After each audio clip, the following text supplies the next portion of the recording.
Good morning, Pioneers. Today is Thursday, January 15th. My name is Mia Schischler. And my name is Lainey Miller, and this is your Orange Juice.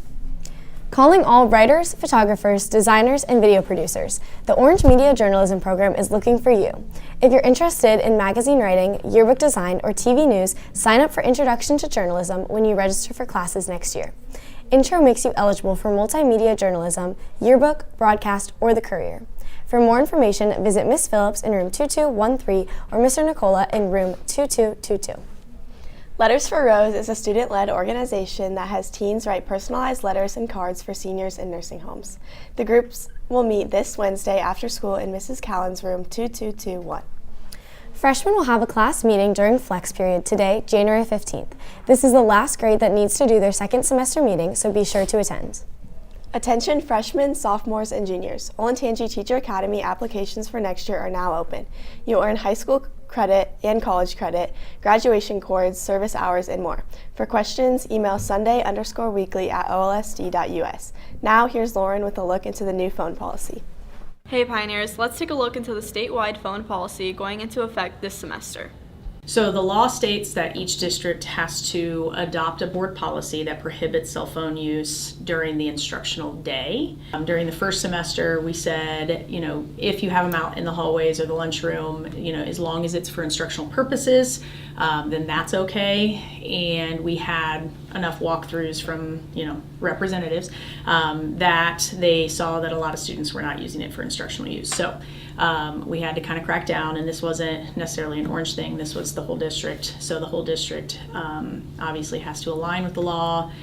Our district representatives met with state representatives and asked questions about the interpretation, and the state representatives clarified and said that our instructional day is no cell, is what they call it, no cell bell to bell, meaning from when the first class starts to when the last class ends.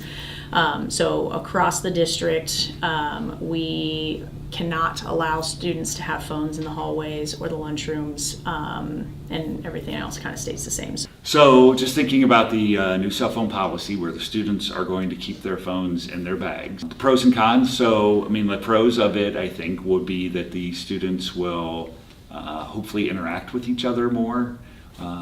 But technically, though, the phones are supposed to be up in the pockets, so things shouldn't really change. And the con of it for me as a teacher is now I'm going to have to be like the police. I'm going to have to be watching them, and I have to be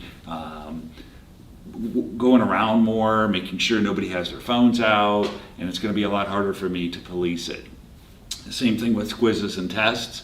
It's going to be a lot harder to police it, and it's going to be easier for the students to access their phones during quizzes and tests. I'm Madison Twyford, and I'm an Orange Sports Live editor. I think that the phone policy now is too extreme because in class we use our phones to post every day in the morning, and we have to update on what games and what time, and if we can't post that during school and let people know, it kind of affects our viewership and affects people not knowing what's going on. I think I understand the phone policy in some situations, but I don't understand it in our class, especially journalism. That's all for today. Now, back to the desk. On January 22nd, Performance Columbus will share information about their automotive apprenticeship program for high school students. Both sessions will be held in the library during Flex. See Mrs. Vandewater in Student Services to sign up. Interested in a fun, low-pressure book club? Readers for Change is meeting for the first time on Tuesday, January 20th, 2026 during Flex. They read one book a month, talk about it, and do fun activities. Now, here's Olivia with sports.